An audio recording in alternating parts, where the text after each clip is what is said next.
I am coming.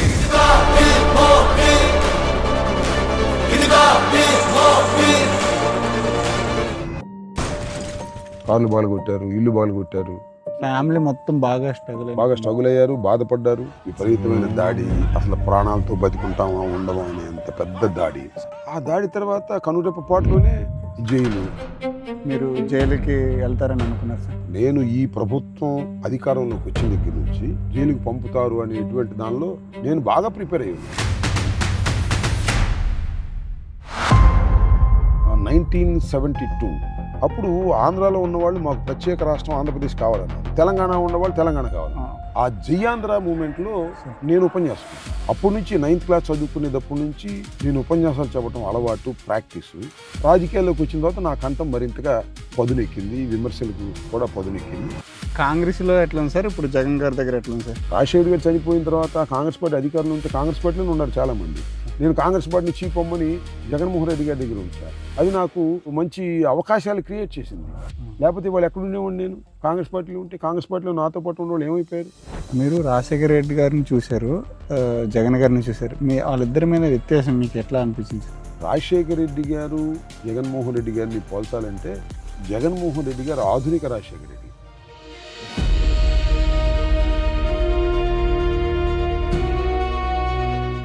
కాపు నాయకుల్లో పెద్ద leader మీరే కనిపిస్తున్నారు అనిపిస్తుంది. చాలా మందికి తెలియని అంశం ఏంటంటే, యాక్చువల్గా మా ఫాదర్ నన్ను ఇంజనీర్ చేయాలని అనుకున్నాడు, బట్ నాకేమో రాజకీయాల మీద ఇంట్రెస్ట్.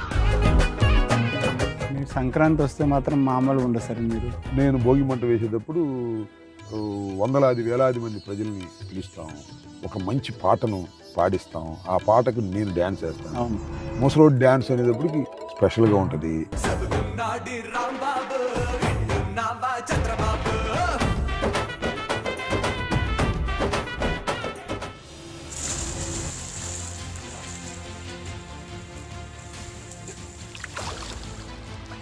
మీరు ఇందాక నేను చూసా స్విమ్మింగ్ చేయడం.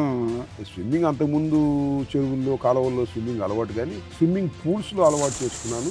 స్విమ్మింగ్కి నాకు inspiration, at the same time వజ్రాసానికి నేను ఇన్స్పిరేషను నాకు.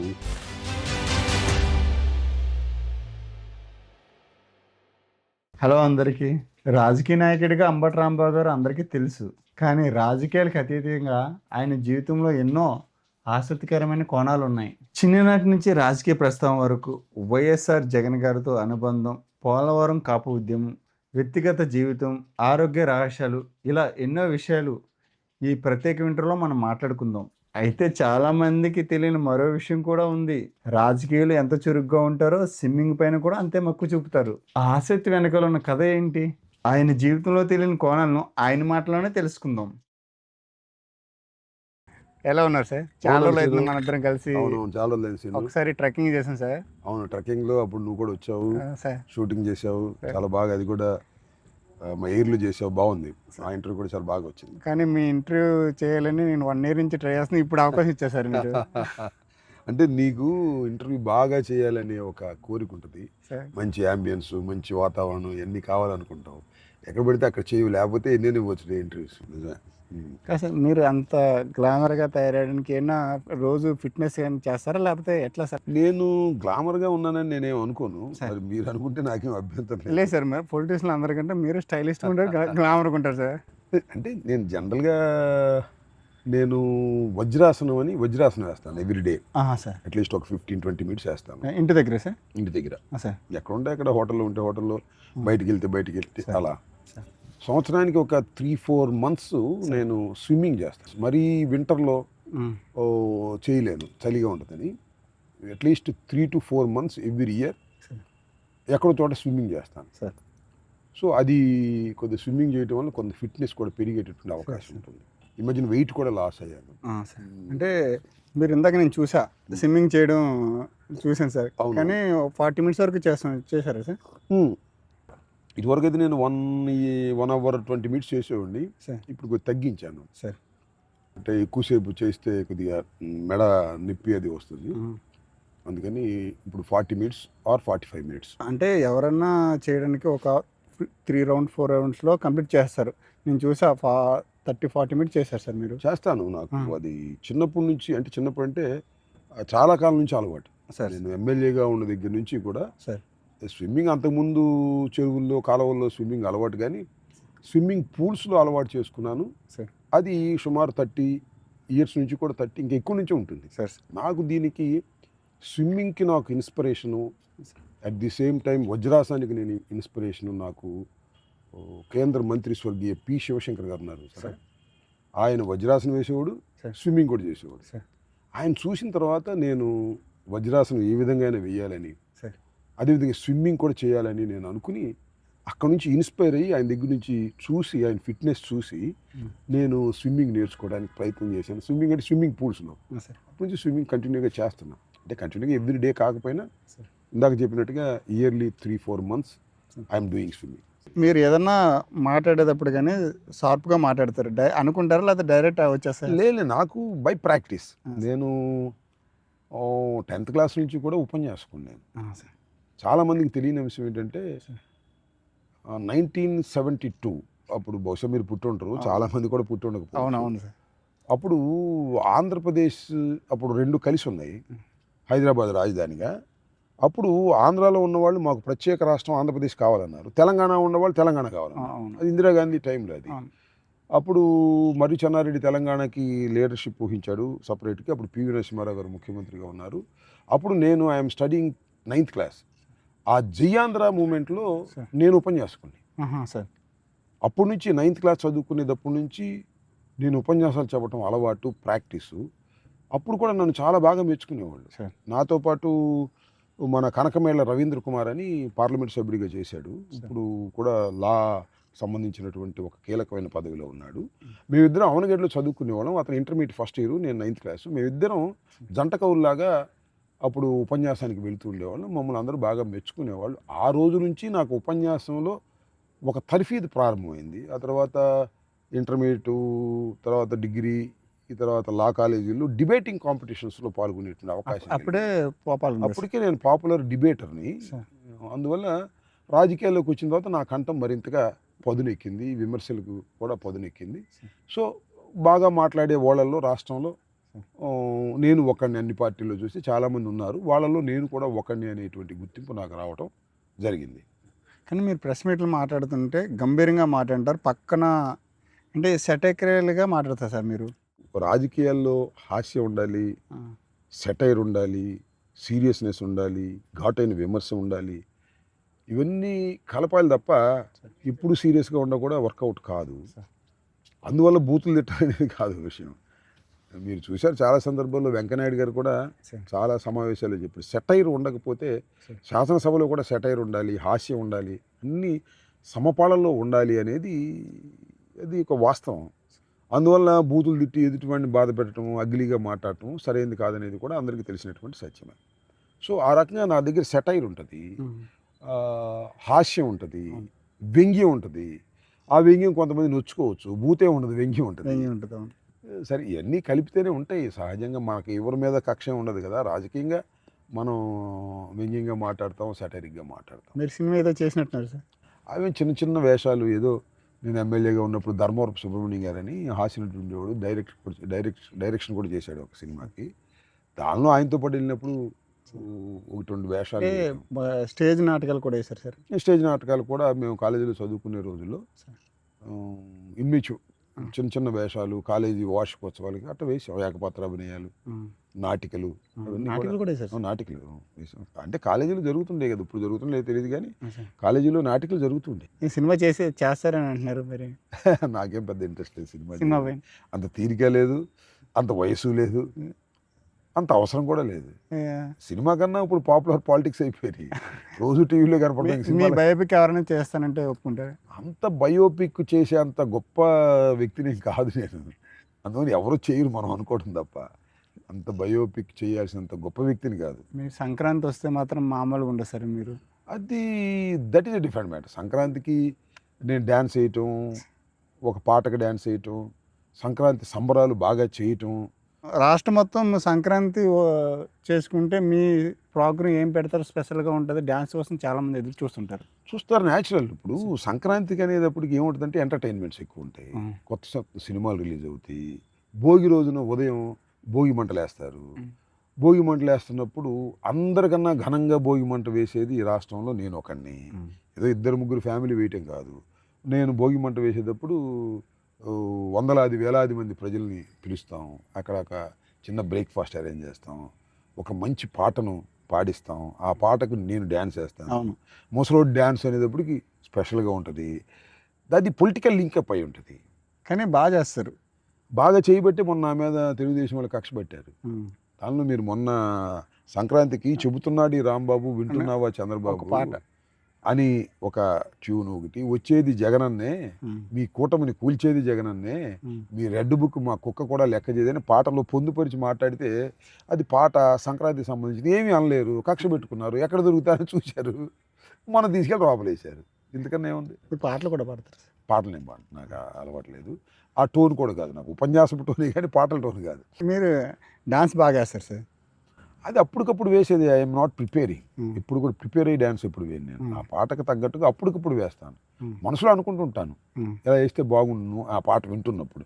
అంతే తప్ప నేను మాస్టర్ని పెట్టుకునో లేకపోతే ఇంకోటి పెట్టుకునో డ్యాన్స్ ప్రాక్టీస్ చేసో స్టెప్పులు వేసో అలాంటిది కాదు. అలా అయితే ఫెయిల్ అయిపోతాం. మీరే క్రియేటింగ్ చేస్తారు, మీరు అన్నీ మీరే చేస్తారు లేదా ఎవరు? డ్యాన్స్ నేనే క్రియేట్ చేసుకుంటాను. వేరే వాళ్ళు ఎవరు పాట కూడా రచయితకి చెప్తాను ఈ ఈ ఈ మాటలు వస్తే బాగుంటుందని. ఇప్పుడు రెడ్ బుక్ నా కుక్క కూడా లెక్క చేయదు అనేది నేను చెబితే వచ్చింది. అది దానిలో ఇముడుస్తాడు రైటర్ చక్కగా. ప్రతిరోజు డే ఎట్లా గడుస్తాను సార్ మార్నింగ్ నుంచి ఈవినింగ్ వరకు? మార్నింగ్ నుంచి ఈవినింగ్ వరకు జనరల్గా ఒక్కోసారి మార్నింగ్ స్విమ్మింగ్కి వస్తాము, కొద్దిగా ఒక్కోసారి లేటుగా లేస్తాము. నైట్ చాలా డిలే అవుతుంది అనుకోండి, లేటుగా లేస్తాము. ఇప్పుడు మరీ ఏంటంటే ఇప్పుడు ఈ ప్రెస్ మీట్లు ఎక్కువైపోయినాయి, పొలిటికల్ ఇష్యూస్ ఉన్నాయి, ధర్నాలు ఉన్నాయి, ఊరేగింపులు, ఇవన్నీ ఒక విధంగా చెప్పాలంటే ఎవ్రీ మినిట్ బిజీగానే గడుస్తుంది. అపోజిషన్లో ఉన్నప్పుడు కూడా చాలా బిజీగా ఉంటుంది. గవర్నమెంట్లో ఉన్నప్పుడు కన్నా అపోజిషన్ ఎక్కువ బిజీగా ఉంటుంది. నేను గుంటూరు సెలెక్ట్ చేసుకున్న తర్వాత తాడేపల్లి దగ్గర అవ్వటం వల్ల ఎక్కువ ఫ్రీక్వెంట్గా హెడ్ ఆఫీస్కి వెళ్ళటం, ఫ్రీక్వెంట్గా నేను మాట్లాడటం, ఫ్రీక్వెంట్గా ఇష్యూస్ మీద స్పందించడం. ఒక క్రిటికల్ ఇష్యూస్ ఉన్నప్పుడు వైఎస్ఆర్ కాంగ్రెస్ పార్టీలో ఒక 4-5 మాత్రమే దాన్ని అడ్రస్ చేయగలరు అనేటువంటి ఒక ఎక్స్పీరియన్స్ వల్ల కొద్దిగా తెలివితేటలు ఉపయోగించి ఒక ఇష్యూ మీద మాట్లాడడం అంటే దాన్ని బూమ్ ర్యాంక్ కాకుండా జాగ్రత్తగా మాట్లాడగలిగిన వాళ్ళు చాలా తక్కువ మంది ఉన్నారు. ఏ పార్టీలోనే తక్కువ మంది ఉంటారు. సో అలాంటి వాళ్ళు నేను ఒకరిని కాబట్టి ఫ్రీక్వెంట్గా మాట్లాడేటువంటి అవకాశం నాకు వస్తుంది. ఒక క్రిటికల్ ఇష్యూని పట్టుకున్నప్పుడు దాన్ని చక్కగా ప్రజలకు ఎక్స్ప్లెయిన్ చేసే కార్యక్రమం, బూమ్ ర్యాంక్ కాకుండా దాని నుంచి విమర్శలు లేకోకుండా చేసుకునేటువంటి కార్యక్రమంలో నాబోటి వాళ్ళకి ఎక్కువ సార్లు అవకాశం ఇచ్చేటటువంటి పరిస్థితులు కనిపిస్తున్నాయి రాష్ట్రంలో. అలాగే చేస్తున్నాం కూడా. ఇంకేంటి సార్, మీరు బ్రేక్ఫాస్ట్ ఏం చేస్తారు సార్ మార్నింగ్? బ్రేక్ఫాస్ట్ నేను నట్స్ తింటాను, నానబెట్టిన నట్స్ తింటాను. సార్ ఏదైనా ఉంటే ఒక 2 ఇడ్లీ తింటాను, లేకపోతే రాగి జావ తాగుతాను. లేటెస్ట్గా అది నా బ్రేక్ఫాస్ట్. మీరు ఖాళీగా ఉన్న సమయంలో ఏం చేస్తారు సార్? ఖాళీగా అసలు ఎప్పుడు ఉంటాం?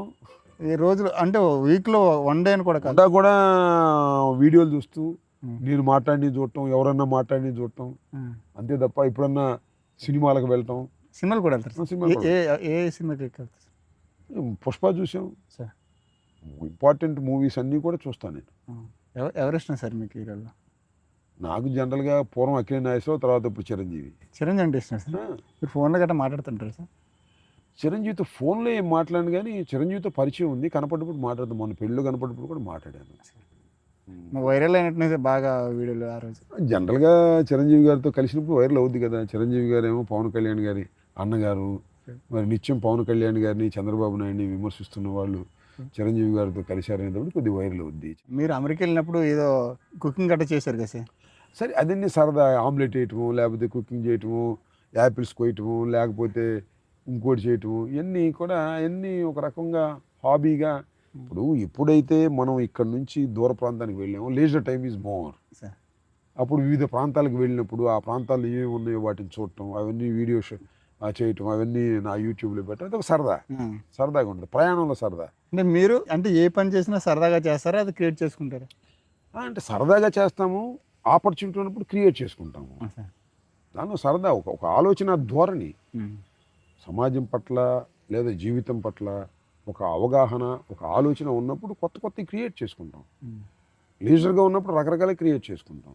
తోటలకు వెళ్తాము, మామిడికాయలు కోసింది క్రియేట్ చేసుకుంటాం. వ్యవసాయం కూడా చేస్తున్నాం, వ్యవసాయం చేస్తుంది క్రియేట్ చేసుకుంటాం. ఒక హాబీ లాగా. ఇప్పుడు చేయలేకపోతాం, టైం దొరకట్లా. ఇప్పుడు అప్పుడు దగ్గర వెళ్ళారు సార్. అప్పుడు రెగ్యులర్ మన గవర్నమెంట్ పోయిన కొత్తలో పెద్ద పని ఉండేది కదా, రెగ్యులర్గా వెళ్ళి అసలు ఇప్పుడు వెళ్ళటానికే వీలు కావట్లేదు. ఇప్పుడు 4-5 నెలలు అయింది నేను తోట దగ్గరికి వెళ్ళి. నా అరెస్ట్ అయిన తర్వాత తోట దగ్గరికి వెళ్ళలేదు నేను. ఫ్యామిలీ మొత్తం బాగా స్ట్రగుల్ అయ్యారు, బాధపడ్డారు. సరే ఇక అది అనివార్యమైన పరిస్థితిని ఎదుర్కోక తప్పలేదు. దానివల్ల వాళ్ళే నష్టపోయారు, నేనేమి నష్టపోలేదు. కాకపోతే కొంత ఆస్తి నష్టం, కార్లు బాగుకొట్టారు, ఇల్లు బాగుకొట్టారు, కంప్యూటర్లు నాశనం చేశారు, ధ్వంసం చేశారు. ఇవన్నీ ఇక is a part of the game అంతే.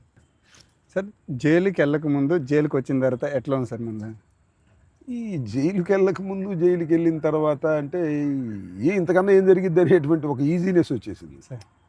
ఒక దాడి, విపరీతమైన దాడి, అసలు ప్రాణాలతో బతికుంటామా ఉండమా అనే అంత పెద్ద దాడి.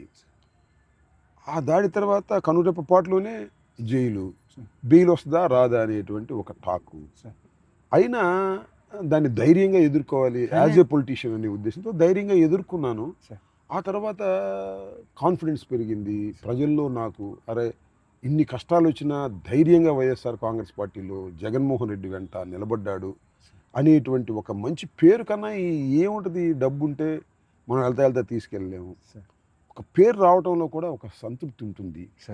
అలాంటిది నాకు ఆ పేరు దాడి తర్వాత కూడా చాలా సింపతి రావటం.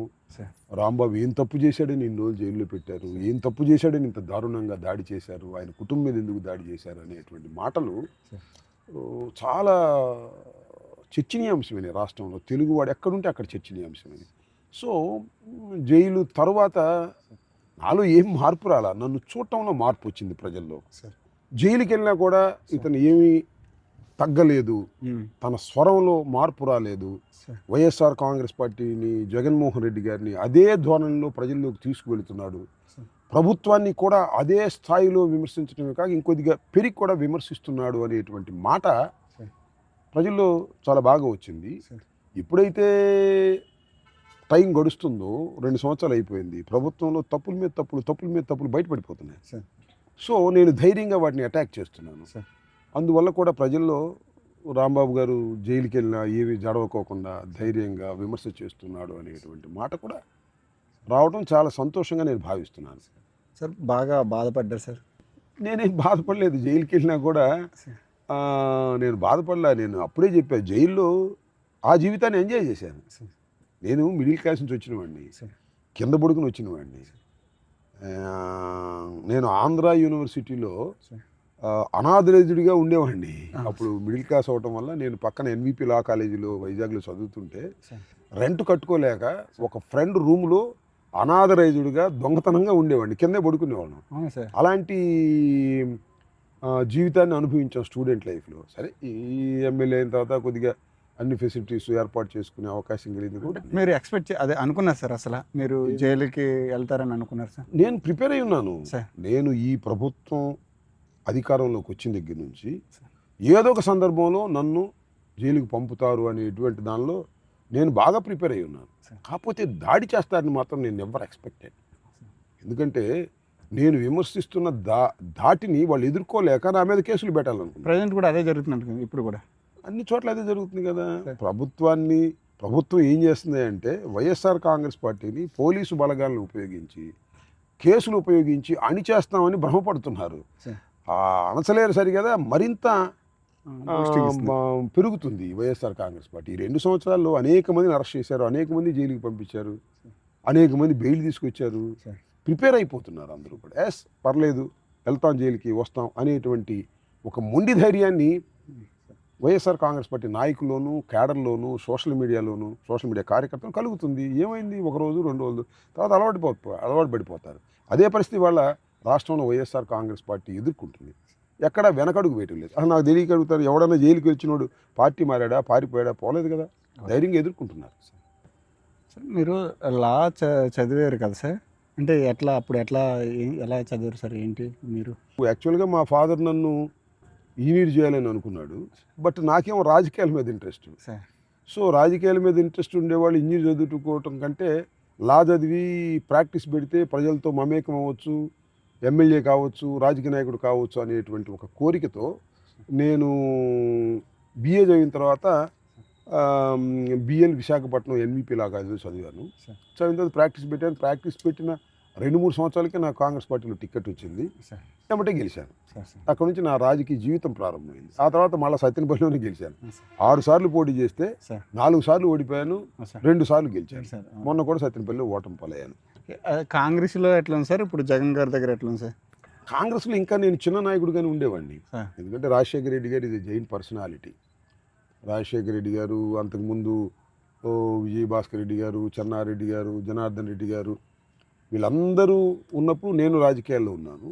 పిసిసి జనరల్ సెక్రటరీగా చేశాను. సార్ ఆ తర్వాత రాజశేఖర రెడ్డి గారు ముఖ్యమంత్రిగా ఉన్నప్పుడు ఏపీఐసి చైర్మన్ చేశాను. అంతకుముందు జనార్దన్ రెడ్డి గారు ముఖ్యమంత్రిగా ఉన్నప్పుడు నెట్ క్యాప్ చైర్మన్ చేశాను. సరే, రాజశేఖర రెడ్డి గారు మరణం అనేది ఊహకందనటువంటి అంశం. ఆయన మరణించిన తర్వాత జగన్మోహన్ రెడ్డి గారి వెంట ఎమోషనల్గా నడిచినటువంటి సందర్భం. అక్కడ నుంచి నాకు మరొక రకమైన కోణంలో ప్రజలు నన్ను చూశారు. ఎందుకంటే కాంగ్రెస్ పార్టీని వదిలి జగన్మోహన్ రెడ్డి గారు అసలు ఏమవుతాడో తెలియనటువంటి పరిస్థితుల్లో జైల్లో ఉన్నప్పుడు కూడా జగన్మోహన్ రెడ్డి గారి వెంట నడిచాడు, జగన్మోహన్ రెడ్డి గారితో కలిసి పోరాటంలో పాల్గొన్నాడనేటువంటి ఉద్దేశంతో నాకు ఒక విధంగా చాలా పెద్ద క్రెడిబిలిటీ వచ్చింది. ఏమవుతాడో తెలియదు జగన్మోహన్ రెడ్డి గారు, జైలుకి వెళ్తాడా, రాజకీయాల్లో సక్సెస్ అవుతాడా లేదా అనుకునే రోజుల్లో చాలా కొంతమంది మాత్రమే కాంగ్రెస్ నుంచి బయటకు వచ్చి జగన్మోహన్ రెడ్డి గారికి సపోర్ట్ చేస్తే, ఆ కొంతమందిలో నేను ఒకడిని అవటం వల్ల నాకు మరింత లాయల్టీ విషయంలో పేరు ప్రఖ్యాతులు వచ్చాయి. జగన్ సారు ఎంపీగా పోటీ చేసినప్పుడు కాంగ్రెస్ పార్టీలో ఉన్న వాళ్ళు 26 మంది సార్కి ఎగ్నెస్ట్గా ప్రచారం చేశారు సార్ కడపలో. అయినా సరే సార్ 5 లక్షల మెజారిటీలో గెలిచారు సార్ జగన్ గారు. అవును, మీకు ఎలా అనిపించింది సార్ అప్పుడు? నిజంగా అది మాకు అర్థమవుతుంది, కాంగ్రెస్ పార్టీకి అర్థం కావట్లేదు. సార్ జగన్మోహన్ రెడ్డి గారు కాంగ్రెస్ పార్టీకి రాజీనామా చేసిన తర్వాత తన పార్లమెంటు సభ్యత్వానికి రాజీనామా చేసి మళ్ళీ అదే స్థానంలో పోటీ చేశాడు. అవును సార్. పోటీ చేసినప్పుడు ఆయన ఓడించాలని అధికారంలో ఉన్నటువంటి కాంగ్రెస్ పార్టీ తీవ్రంగా ప్రయత్నం చేసింది. అంతకుముందు గెలిచిందంతో నాకు తెలియదు, కానీ అప్పుడు మాత్రం రికార్డ్ బ్రేక్లో సుమారుగా 5 లక్షల పైచులకు ఓటంతో గెలిపొందాడు. It's emotion. అరే, జగన్మోహన్ రెడ్డి గారిని ఈ విధంగా చేస్తారా, రాజశేఖర రెడ్డి గారి కుటుంబాన్ని ఈ విధంగా అణిచేస్తారా అనేటువంటి భావన కలిగింది. ఆ తర్వాతే కదా జగన్మోహన్ రెడ్డి గారిని జైల్లో పెట్టేటువంటి కార్యక్రమం చేసి ఇతన్ని మనం నివారించలేము రాజకీయంగా, కాబట్టి ఈయన మీద లేనిపోయిన అపవాదులు వేసి జైల్లోకి పంపిద్దాం, జైల్లో పంపిస్తే అణిగిపోతాడు అనుకున్నారు. జైల్లోకి వెళ్తే ఇంకా రాడు తెలియాడు. 16 మాసాలు జైల్లో ఉన్నా కూడా ఎక్కడా వెనుక తిరక్కోకుండా మళ్ళీ బయటకు వచ్చాడు, పార్టీని మళ్ళా ఆగమేఘాల మీద నడిపించాడు. అఫ్కోర్స్ ఓడిపోవచ్చు, 67 సీట్లు రావచ్చు, మళ్ళీ తర్వాత ముఖ్యమంత్రి అయ్యాడు. ఇవన్నీ కూడా రాజకీయంగా చాలా బలమైనటువంటి వ్యక్తిగా తయారు కావడానికి కాంగ్రెస్ పార్టీ వేసిన ప్రతి అస్త్రాన్ని తిప్పికొట్టడంలో జగన్మోహన్ రెడ్డి గారు విజయం సాధించాడు, నిలబడ్డాడు. కాంగ్రెస్ పార్టీ ఫెయిల్ అయిపోయింది ఆంధ్రప్రదేశ్లో. సార్ ఢిల్లీ నాయకుల వల్ల అవ్వలేదు, గల్లీ నాయకుల వల్ల ఏమన్నా అవుతుంది అంటారు సార్? గల్లీ నాయకులు ఇప్పుడు జగన్మోహన్ రెడ్డి గారు ఓడిపోవటం గెలవటం అనేది ఇది సర్వసాధారణం రాజకీయ పార్టీలో. జగన్మోహన్ రెడ్డి గారిని అణిచేస్తాము, జగన్మోహన్ రెడ్డి గారిని అది చేస్తాం అనుకునే వాళ్ళు భ్రమ, ఎవరి వల్ల కాదు. కాకపోతే ఒకసారి ఓడిపోవచ్చు, ఒకసారి గెలవచ్చు, that is a different matter. But పార్టీగా, ప్రజానాయకుడుగా, ఇవాళకి కూడా మాస్ లీడర్గా జగన్మోహన్ రెడ్డి గారు ఆంధ్రప్రదేశ్లో నిలబడ్డాడు. ఆయన ఎక్కడికి వెళ్తే అక్కడ గుట్లుగా జనం వస్తారు, లక్షలాది మంది జనం వస్తారు. ఇవాళకి కూడా 11 సీట్లు వచ్చినా కూడా 40% ఓట్ షేరు కలిగినటువంటి వ్యక్తి జగన్మోహన్ రెడ్డి గారు. ఇది అందరికీ తెలిసినటువంటి సత్యమే. వాళ్ళు ముగ్గురు గెలిచారు, తెలుగుదేశం, జనసేన, అదేవిధంగా భారతీయ జనతా పార్టీ కలిసి ముగ్గురు గెలిస్తే ఆ పరిస్థితి వచ్చింది. జగన్మోహన్ రెడ్డి గారు ఒక్కడికే 40% ఉంది. ఇది అందరికీ తెలిసినటువంటి విషయమే. జగన్ గారికి మీకు ర్యాప్ ఎట్లా ఉంటుంది? బ్రహ్మాండంగా ఉంటుంది, ఏమంటున్నాను. జగన్ గారు చాలా అభిమానంగా చూస్తాడు.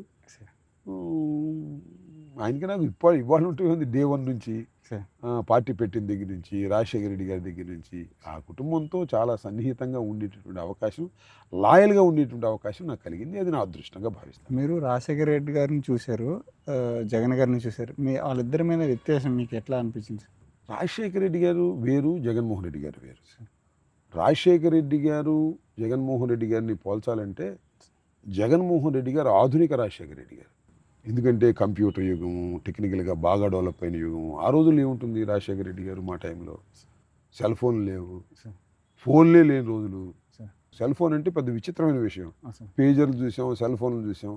సో టెక్నికల్గా ఈ యుగంలో అద్భుతమైనటువంటి వ్యక్తిగా తీర్చిదిద్దబడుతున్నటువంటి వ్యక్తి జగన్మోహన్ రెడ్డి గారు.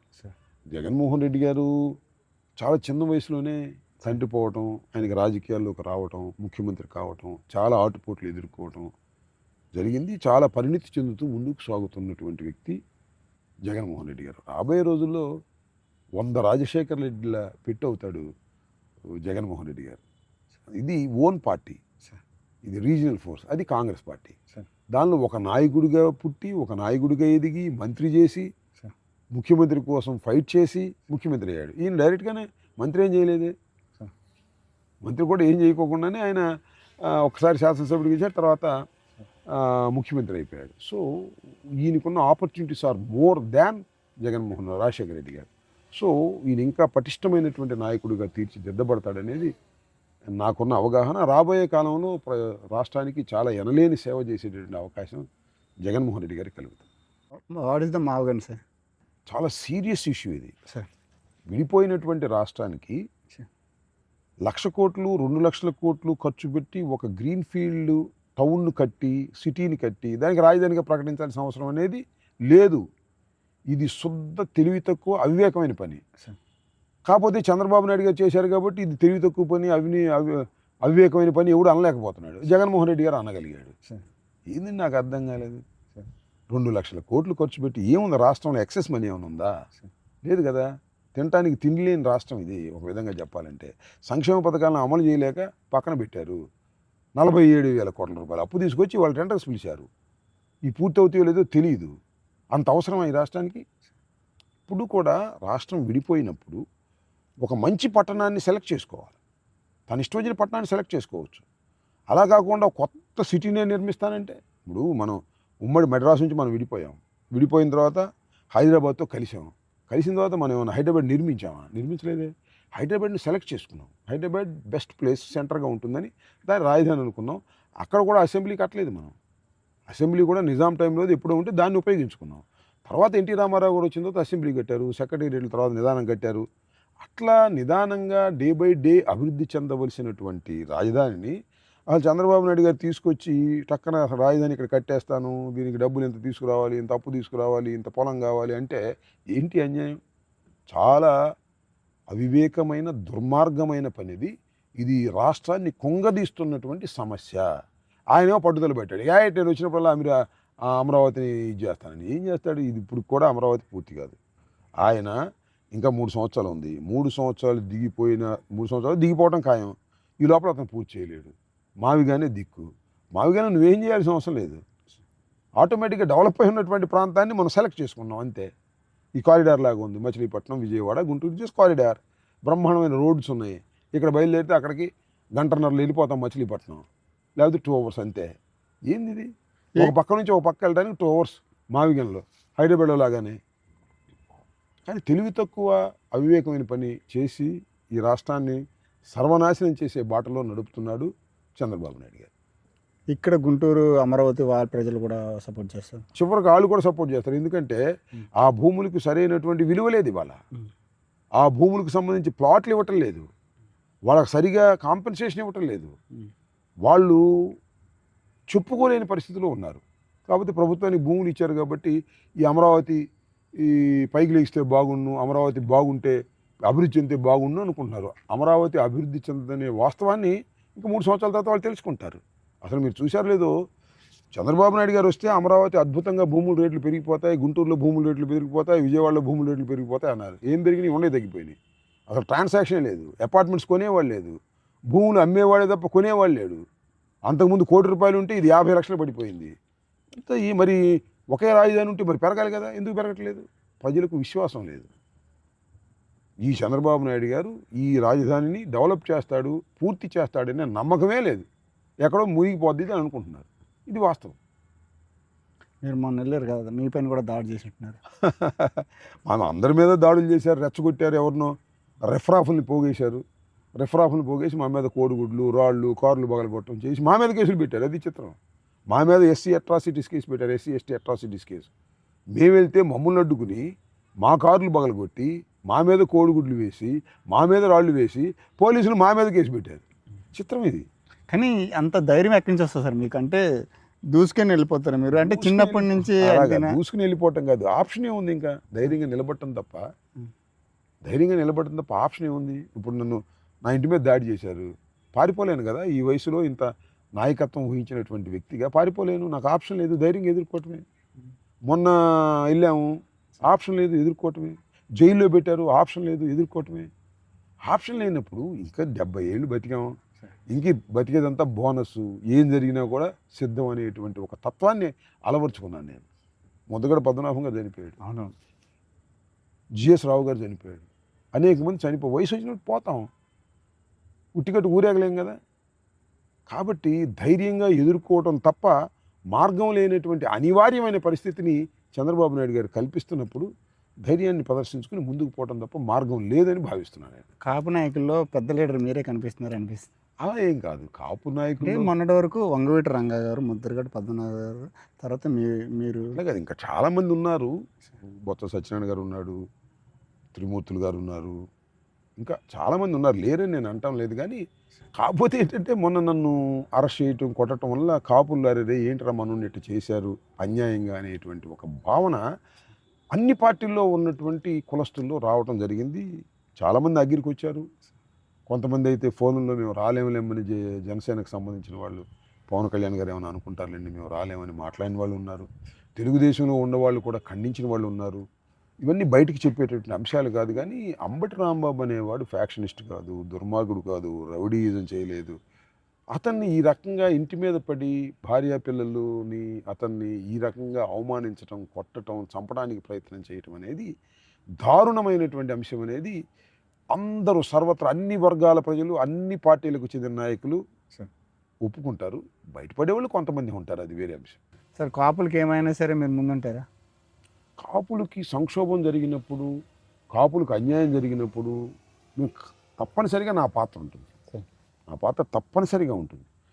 ఇప్పుడు ముద్దగడ పద్మనాభం గారిని ఆ రోజున అరెస్ట్ చేసి చిత్రహింసలు గురి చేసినప్పుడు కూడా నా పాత్ర ఉంది. నేను వాటి హయ్యత్తులో నా ఆలోచన మేరకే బొత్స సత్యనారాయణ గారు, దాసరి నారాయణరావు గారు, చిరంజీవి గారు, పల్లంరాజు గారు, తోట చంద్రశేఖర్ గారు, కన్నబాబు గారు, వీళ్ళందరూ శ్రీరామచంద్ర, వీళ్ళందరినీ కలపడానికి ప్రధానమైన ఆలోచన నాదే. ఆ రోజున అట్లా కలపబట్టే ముద్దగడ పద్మనాభం గారికి ఆ రోజున ప్రాణాపాయం నుంచి తప్పుకోగలిగాడు. సో ఏదైనా ఒక కీలకమైన విషయం వచ్చినప్పుడు తప్పనిసరిగా కాపు జాతి కోసం మేము తప్పనిసరిగా పోరాటంలో ముందుండేదానికి ప్రయత్నం చేస్తాను. పవన్ కళ్యాణ్ కాపులకి న్యాయం చేశారని అంటారు. పవన్ కళ్యాణ్ నేను కాపుల కోసం పనిచేయని చెప్తున్నాడు. కులం అనేది వేస్ట్, కాపుల కోసం నేను పార్టీ పెట్టానా, కాపులకు నేను ఎందుకు సేవ చేయాలి, నాకు అందరూ సమానమని చెబుతున్నాడు స్పష్టంగా. ఇంకా ఆయన కాపులకు సేవ చేశాడా, కాపులకు న్యాయం చేశాడంటే మనం ఏం చెప్పాలి? కాపులు ఏమనుకుంటున్నారు వాళ్ళని అడగాలి. ఇప్పుడు ఎందుకని ఆయన ఓటేసిన కాపులు నెక్స్ట్ మీరే కదా కనిపిస్తున్నారు కాపులు. నేనేమి పవన్ కళ్యాణ్ గారిలాగా కాపులు పెద్దన్న పాత్ర పోషించాలి, కాపులు ముఖ్యమంత్రి కావాలంటే నాకు ఓట్లు వేయాలి అని నేనేం అంటలేదు కదా. నేను రాజశేఖర రెడ్డి గారు, జగన్మోహన్ రెడ్డి గారికి లాయల్గా ఉంటాను. కాపులకి జగన్మోహన్ రెడ్డి గారు, రాజశేఖర రెడ్డి గారి టైంలోనే న్యాయం జరుగుద్ది అని నేను నమ్మేటటువంటి వ్యక్తిని ఒకనొక సమయంలో. సార్ మీరందరూ మీ కాపు కులస్తులు అందరూ మీటింగ్ గట్రా పెట్టుకుంటారు, వాళ్ళకి ఏం చేయాలని ఎలా డిసైడ్ అవుతారు అన్నట్లు ఉంటుంది. ఇప్పుడు కాపు మొన్న కూడా వైజాగ్ అన్నీ తిరిగి, ఇప్పుడు కాపులందరూ మొన్న సమావేశం పెట్టుకోవడానికి కారణం ఏంటంటే కాపులందరినీ కూడా చంద్రబాబు నాయుడు గారి ప్రభుత్వం ఒక సంఘ విద్రోహ శక్తులుగా క్రియేట్ చేస్తుంది అనేటువంటి ఒక నమ్మకంతో, దాన్ని ఫేస్ చేయాలనే ఉద్దేశంతో మేము ద్రాక్షారామం దగ్గర ఇది ఒక గ్రామంలో సమావేశమయ్యాం. అంత ముందు రోజునే పెట్టేశాడు పవన్ కళ్యాణ్ గారి సమావేశం. షెడ్యూల్లో కూడా ఏం లేదు, అంటే చంద్రబాబు నాయుడు గారు పంపించాడు, ఆయన పెట్టేశాడు. సో ఆ రోజు డిస్కస్ చేసింది కూడా ఏంటంటే కాపుల్ని ఈ ప్రభుత్వం నెగ్లెక్ట్ చేస్తుంది కాబట్టి మనం అందరం ఐక్యంగా ఉండాలి, కాపుల మీద జరుగుతున్నటువంటి ఈ దాష్టికాన్ని ఎదుర్కోవాలి అనేది ఆ రోజున మాకున్నటువంటి ఎజెండా. దాని గురించే మాట్లాడాం. పవన్ కళ్యాణ్ గురించి ఏం మాట్లాడలేదు యాక్చువల్గా. ఆయన నన్ను గురించి మాట్లాడుతున్నారని ఆయన ఫీల్ అవుతున్నారు. మనం ఏం చేస్తాం? మీరు ఆయనకి ఏదో ఆపరేషన్ చేసుకున్నారు, మీరేమన్నా మాట్లాడారా? లేదా నేను మాట్లాడలేదు. అది అంతకుముందు ఆయన ఆపరేషన్కి వెళ్ళకముందు ప్రెస్ మీట్లో అడిగారు, ఏది ఆ రోజున క్యాబినెట్ సమావేశం జరిగింది, ఆ క్యాబినెట్ సమావేశానికి ఆయన రాలేదు. ఆయన క్యాబినెట్ సమావేశం రాలేదు, మీ కామెంట్స్ ఏంటని విలేకరులు అడిగారు. ఇవాళ కూడా రాలేదా? ఉమ్. ఆయన అసలు క్యాబినెట్ సమావేశాలు చాలా ఎగ్గొడుతున్నాడు. ఉమ్. చంద్రబాబు నాయుడు గారు క్యాబినెట్లో తీసుకునే నిర్ణయాలు ఆయనకు నచ్చక రావడం లేదో, ఉమ్. మరి ఎందుకు రావట్లేదో వాళ్ళిద్దరికి తెలియాలి. ఒకసారి ఏమో వాళ్ళ అమ్మగారికి బాగోలేదు వెళ్ళిపోయాడు, ఇప్పుడేమో బాంబే ఆసుపత్రికి వెళ్ళిపోయాడు. ఇట్లా క్యాబినెట్ని ఎగ్గొట్టడానికి అనేక రకాల నాటకాలు జరుగుతున్నాయి. ఆ నాటకాలు ఏంటో వాళ్ళిద్దరికి తెలియాలి, మనకేం తెలియదు అని చెప్పాను తప్ప ఈ హాస్పిటల్కి వెళ్ళటం నాటకం అన్నానని చెప్పేసి తెలుగుదేశం ఛానల్సే ఎక్కువ మాట్లాడుతున్నాయి. ఎందుకంటే పవన్ కళ్యాణ్ అంబటి రాంబాబు దూషిస్తున్నాడు అని ప్రచారం చేసి పవన్ కళ్యాణ్ స్ట్రెంగ్తన్ చేసి తన పక్కనే అట్టు పెట్టుకోవాలనేటువంటి ఒక నీచమైన కుట్ర జరుగుతుందని నాకు అనిపిస్తుంది. నేను అన్నమాటే ఉంది దానిలో. పవన్ కళ్యాణ్ గారు చాలా క్యాబినెట్ మీటింగ్ రాకుండా ఎగ్గొడుతున్నాడు. కారణాలు ఆ నాటకాలు వాళ్ళిద్దరికీ తెలుసు అని చెప్పాను నేను. దానికి పెద్ద భుజం నొప్పి అని నాటకం ఆడుతున్నాడని రుద్దారు నా మీద. ఆపరేషన్ చేసుకుంటే అట్లా అంటావు అన్నారు. అప్పుడు ఆపరేషన్ కూడా చేసుకోవాలా. ఇట్లా media most of the media వాళ్ళ దగ్గర ఉంది. అందువల్ల ఏదో రకరకాలుగా మాట్లాడతారు. అన్ని ప్రజలు ఎందుకు నమ్ముతారు? మీ కమ్యూనిటీలో బాగా ఎవరితో ఎక్కువ మాట్లాడతారు? కమ్యూనిటీతో ఉంది, అందరితో మాట్లాడతాం. మాకు కాస్త పెద్ద దిగ్గుగా ఉన్న బొత్సాతో ఎక్కువ మాట్లాడతాం, సలహాలు తీసుకుంటాం, అందరితో మాట్లాడుతుంటాం. నాట్ ఓన్లీ మై కమ్యూనిటీ, అందరు రాజకీయ నాయకులతో మాట్లాడతాం, మా కమ్యూనిటీ వాళ్ళతో కూడా మాట్లాడతాం. దానిలో మా అందరికీ పెద్దలాగా ఉండే బొత్స సత్యనారాయణ గారితో ఎక్కువ మాట్లాడతాం. మీ మంత్రిలో చేసినప్పుడు మీకు హ్యాపీగా అనిపించింది ఏం పని చేశారు సార్? ఇప్పుడు పోలవరం నిర్మాణం జరగలేదనేది ఒక బాధ, కానీ పోలవరంలో చాలా భాగాన్ని వైఎస్ఆర్ కాంగ్రెస్ పార్టీ అధికారంలో ఉన్నప్పుడు మాత్రమే పూర్తి చేయగలిగాం. Most of the part Rajasekhara Reddy గారి టైంలో. సరే ఇవాళ ఏదో ప్రచారం చేసుకుంటున్నారు మేము అంత పర్సెంట్ చేసేది, అదంతా ఫాల్స్. సో కాకపోతే నాకు బాధ ఉంది, పోలవరాన్ని ఈసారి మళ్ళా వైఎస్ఆర్ గవర్నమెంట్ వచ్చి ఉన్నట్టయితే, కాంగ్రెస్ పార్టీ వచ్చి పోలవరం మా చేతులుగా మీదుగా ప్రారంభించే అవకాశం ఉండేది. రాజశేఖర రెడ్డి గారు ప్రారంభించాడు, జగన్మోహన్ రెడ్డి గారు అంటే ప్రారంభించడం మీన్స్ స్టార్ట్ చేశాడు, జగన్మోహన్ రెడ్డి గారు దాన్ని పూర్తి చేస్తాడని భావించాం. దురదృష్టవశాత్తు ఓడిపోవడం జరిగింది. సరే ఇప్పుడు ఏమైనా చేస్తారేమో చూడాలి మనం ఎంతో. నెక్స్ట్ మీ ప్లాన్ ఏంటి సార్? అంటే ఎమ్మెల్యేనా లేకపోతే ఎమ్మెల్యేనే. నేను గుంటూరు 2 నుంచి వెస్ట్ నుంచి ఐఎమ్ గోయింగ్ టు కంటెస్ట్. ఇది జగన్మోహన్ రెడ్డి గారి ఆదేశం అనుకోండి. ఆదేశం ప్రకారం గుంటూరు వెస్ట్ నుంచి I'm going to contest as an MLA క్యాండిడేట్గా. ఇంకా భగవంతుడు ఎలా ఉంటే, ప్రజలు ఎలా ఆశీర్దిస్తే ఆ రకంగా ముందుకు పెడతాం. మరి నెక్స్ట్ టైం కూడా మళ్ళీ మంత్రి అవకాశం?